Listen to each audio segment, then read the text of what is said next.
honored guests, co-workers, administrators, parents, relatives, siblings. I am totally not talking to any of you. Go ahead and get a taco. It'll be fine. Seniors! Seniors! Class of 2021! It is so good to see you again!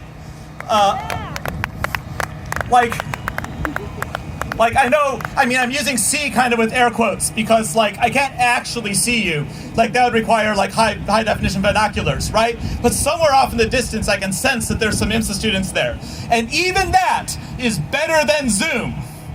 Now I worry that I have to worry about the sound delay reaching the back of you. But those of you who are over in another county, you'll hear this by tomorrow and then you'll like it, right? No, it is so much better to be here than to be on Zoom. Do you know, weird things happen when you spend too much time on Zoom? Is Sachin here? Sachin, I don't know what you look like. When I think of your name, I think of a picture of what looks like blue siding on a house, because that's your profile picture, and that's really all I can think of. I think I can visualize Aaron's face, but usually what I think of with Aaron is that weird one with what appears to be a football player holding a loaf of bread. And Arthur, I think I could pick Arthur out of a crowd, but maybe not with a mask. But all I think of is this weird picture of what appears to be a cat eating another cat. And I don't know what you guys are gonna do without your virtual backgrounds. You know, Ming always has this giant fireball behind him, which really makes every conversation with him much more apocalyptic. And of course, Ellen always has weird, alt Ellen walking behind her and doing creepy things, snooping in our conversations. So, it's weird being here. We're actually in person. That means that when you're not listening, I can see you not listening. It's great. By the way, we could tell anyway. We always know when you're not listening. There are some downsides, normally when on Zoom, when Jimmy starts talking, I can just push the mute button, but now we have to figure out another way to get him to shut up, right? So it is really, really nice to see you again. I can't tell you how much I've missed the chance to see you, and even when it's this far away, I am still really missing you. Okay, seniors, like Dr. Esterlid, I had something I wanted to say to you that is utterly inappropriate for the current environment, which is a really relaxed one with lots of noise and people getting up to get tacos. And I decided I'm going to say it anyway, because I think it's important. So, class of 2021, if you could, please listen for a little bit. Dr. Esterlid gave you a reading assignment. I have an assignment for you as well. It's interesting, we kind of went in the wrong order actually. Dr. Esterlid talked a lot about the future. I want to talk about the past. I want to talk about this last year. And my assignment for you is I want you to consider what happened last year and decide for yourself, did we, as a society, make the right choices? Did we handle the coronavirus pandemic the right way? I want to ask you to do this and not the older people, because the older people were all the ones making decisions. So the people who make the decisions, you're like, did you make the right decision? They're like, yeah, we did. Well, whoop-de-doo, of course they say that, right? But you're the one who was affected by the decisions. So you need to think about it. Was it the right decision? Because soon enough, sooner than you'd like, you're going to be the one making those decisions. So, let's talk a little bit about what happened in the last year. You know what was the defining characteristic of this pandemic? Back when we were first starting, back in May, and people were talking about just 2 weeks to flatten the curve, there's a phrase people kept on using, an abundance of caution. An abundance of caution. You remember that phrase? You know what that means? We don't need to say that. We actually have a word for that in the dictionary, right? It's called fear. Fear was the defining factor of the pandemic. And you might say, well, yeah, we were afraid of dying, and so and fear is a good motivating factor. It's used to keep people from doing dumb stuff and to help people keep people inside and not spreading the virus and stuff. And that's reasonable. It's true up to a point. But what happened was that the pandemic lasted a long time, and the fear that was originally just focused on a novel coronavirus soon became habitual. It sank into our psyche, and we began to be afraid just because we're always afraid. So one thing that happens is, one thing that happened is it taught us to be afraid of other people simply because of their humanity. It taught us to treat every other human being as a threat. It taught us to fear the sight of someone's unmasked smile, and to be afraid of personal contact with other people. I know there are medical reasons for this, but the fear sank in, and I feel like it remains long after we've been vaccinated from the virus. And it's not just that, but the fear kind of sinks in and metastasizes. It spreads into fears of other things. I don't know if you've noticed, but this entire last year has been marked by remarkable fear of all sorts of things. Fear of other people especially, people of other races, people of other political persuasions, people from other countries. And everything we see has been governed by fear. And you know what I think is really the primary fear that affects us is not actually the fear of the coronavirus, but the fear of what other people think about us. You know that thing when you're walking into a group of people and it's outside, so masking isn't required, and you're trying to figure out whether or not I need to put on a mask? Because you're like, well, I don't think I need to put on a mask, but there's that other whoever is going to be there, and they seem kind of conservative, like maybe they would want to put on a mask, so I should probably bring a mask with me just in case and put it on. And you know what always happens, right? You're like, oh, well, I'm comfortable without a mask, but my friend might be bothered, so I'm going to put on a mask to make sure they're not bothered. And then your friend sees you, and your friend's like, oh, he wears a mask. I guess I better put on a mask too. And so even though neither of you actually want to wear a mask or think it's necessary, you're both sitting there wearing masks, right? And the thing I have a place I'm going with this, I promise. The thing about this is that it goes the same direction. That is to say, you have 10 people. They're all comfortable, but one of them wants to wear a mask. Well, then everyone else wants to put on a mask to make that person feel comfortable. But if you have 10 people and all of them want to wear masks, but one person doesn't, well, that person still has to put on a mask to make everyone else feel comfortable, right? So what always happens is you end up wearing a mask, right? So what I would say happens is you end up revolving to the most frightened common denominator. Whoever is the most terrified determines what happens next. And you might say, well, big deal, Dr. Dong. So what? So we wear a few masks. Good point. It doesn't make a big deal there. But this doesn't just happen when you're getting together with your friends. This affects all sorts of different places. It affects policy making, it affects things at the CDC, and it affects decisions about whether to reopen schools. So let me talk about that for a moment. Here's one for you. Do you know, in the year and a half since the coronavirus was detected, how many people in the United States have died of coronavirus who are under 18 years old? We have almost 600,000 deaths in the United States. How many of them are from people under 18? Some of you might be saying answers, but of course I can't hear you or anything but the generator that Dr. Esselin mentioned, so I'll just tell you the answer. I looked it up this morning on the CDC's website. As of today, 309. You didn't hear that wrong. I didn't say 309,000. I didn't even say 3,009. I said 309. So what that means is, in the past year and a half, CDC reports over 45,000 children have died of various reasons. And of those, 300 have died of the coronavirus. This is not a primary concern. In fact, in that same period of time, twice as many children have died of drowning, and 10 times as many children have died in car accidents.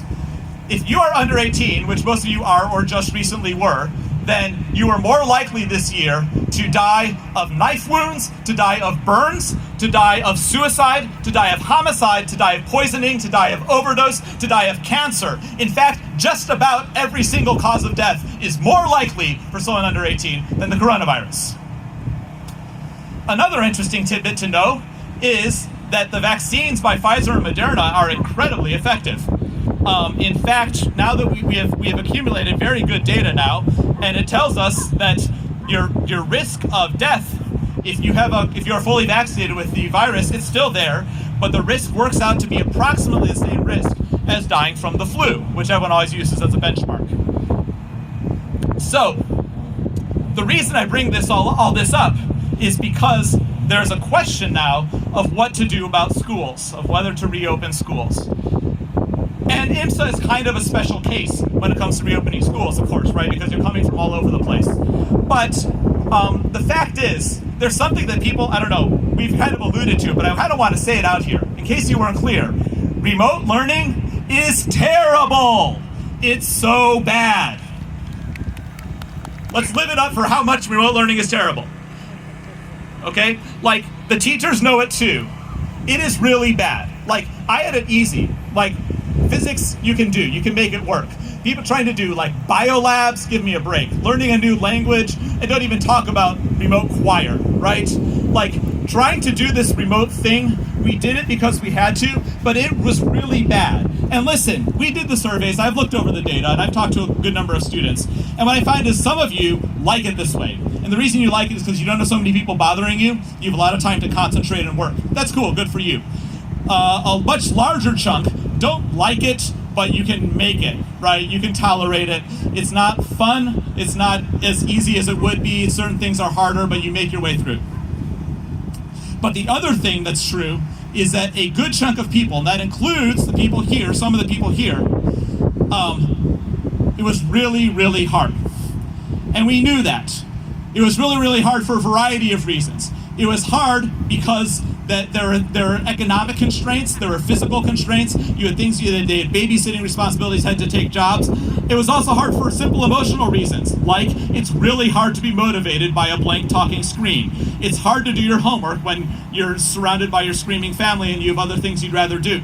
It is hard, and it was hard for a lot of people. And we knew it. We can all see, you know, we all can see all this data. We can see all the number of failures and at-risk students. We can see how many students need ed plans, how many students needed to drop out or take breaks. Like, we can see it is really hard for the students. And I am not the only teacher who had emails in my inbox that said things like, this student is having a lot of difficulty, we think things will be better when he is on campus. Or, Dr. Dong, when I'm coming back on campus, I want to meet with you weekly at such and such a time.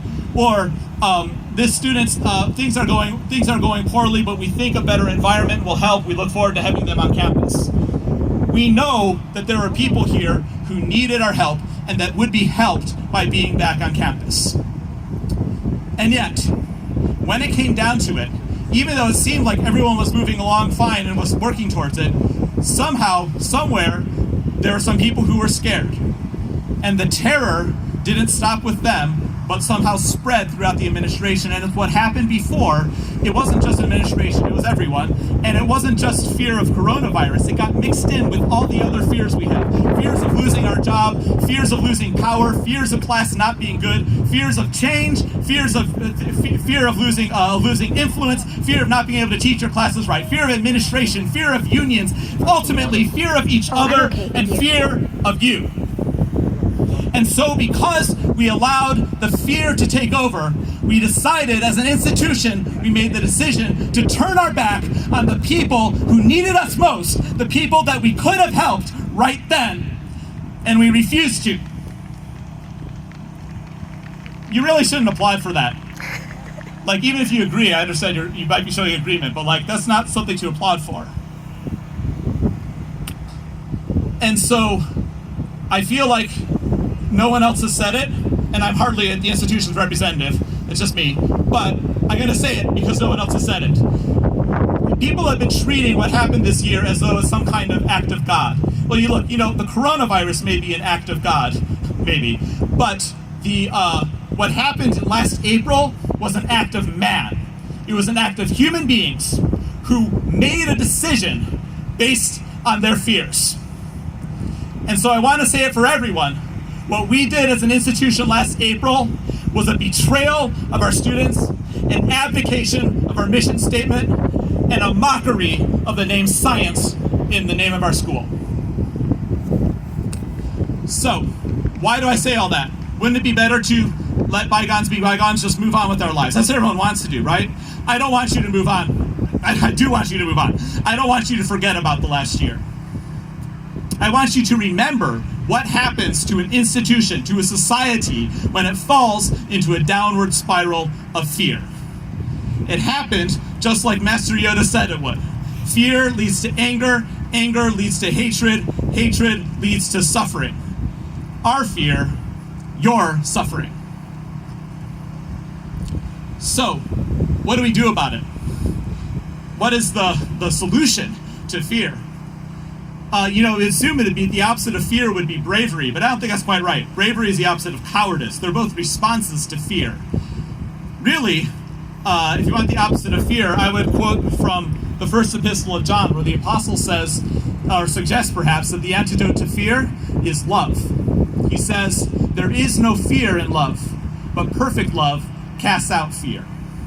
Now, love is one of those words that through overuse has become largely irrelevant to people. They don't even know what it means. But when Jesus was on earth, he said that the greatest love was to lay down one's life for one's friends. What I mean by love is to risk something for the sake of someone else. You know, we talk to you guys about risk, right? We're like, oh yeah, you should take a risk, right? Go out and take chances, take a risk. Okay, most of the time the stuff we talk about is like really dumb. Like, you say like, oh yeah, I took a risk, I like invested this stuff, and then the investment paid off, and so I made a lot of money. Well, like, good for you, that's cool and all, but like, that's not very impressive. It's basically like you won the lottery. Well, good for you, but that's not a real risk. A real risk means you put yourself on the line for someone else. You risk things that you care about, even your life, for the sake of other people. That is what we call love. And it's something that I feel like this year we have found ourselves short of. And I think the reason for that is it's hard to love those little squares on a Zoom screen. But here there's real people. And we should care about each other. And care doesn't mean, like we've said so much, oh, well, I wish there was something we could do. Because this time, there was something we could do. But we refused. And so, you know, those of you who want to be doctors and nurses, we've become quite clear this year that doctors and nurses risk their lives when they go to treat patients. And we know, of course, soldiers always have risked their lives. And this year we began to realize even grocery workers, mail clerks, meat packers risked their lives in order to make sure everyone else could be fed. But teachers? Well, we stayed at home eating and binge watching Netflix. So the reason I bring all this up is because this is not your last catastrophe. We have a national catastrophe every 20 to 30 years. And the next one, when it comes along, most likely, you'll be close to my age. Now that's scary, right? You're going to be close to my age, and you're going to be the ones in the driver's seat, or at least with an influence on the decisions that you are making. I don't think it's going to be another pandemic. I think it's going to be one of those things that people said was a problem, but no one really listened, and it was unthinkable until it became reality. Will happen again, just like it happened with major terrorist attacks, nuclear weapons, and World War. So, when that happens, I want you to remember what IMSA did to you this year. And I want you to remember what happens when you allow fear to dominate your thinking and to crowd out the love that brought you here in the first place. Listen, seniors, it's going to be tough. Obviously, our whole generation seems to have, at least here, seems to have failed this task. So, you know, there's not much I can do for you except to give you my blessing.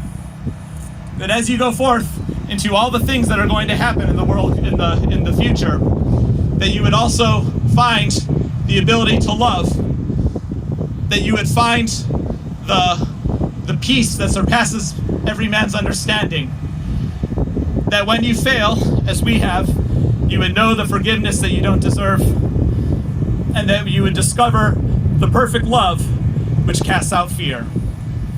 Or to put it in the words of an ancient Hebrew writer, class of 2021, the Lord bless you and keep you. The Lord lift up his face upon you and be gracious to you. The Lord lift up his countenance upon you and give you peace. And the rest from here is up to you. Frankly, we've screwed up. I'm happy to leave the future in your hands. I hope you'll do a better job. And you know what? Tomorrow's graduation. Congratulations. And if you see me around, I'll just clear this up right now. You're welcome to just wave if you want, but if you want to shake hands, go ahead. I'm vaccinated. Shake my hand. And if you really want to, go ahead and give me a hug. It's fine. Okay, but no more than that. That gets weird, okay? Draw the line at hugs. And you know what? I have to admit, it's possible, even with the vaccine, there's still a risk that you might be passing a fatal virus on to me. And as long as you don't do it on purpose, I'll forgive you. Because some things are worth the risk for someone you love. See you around.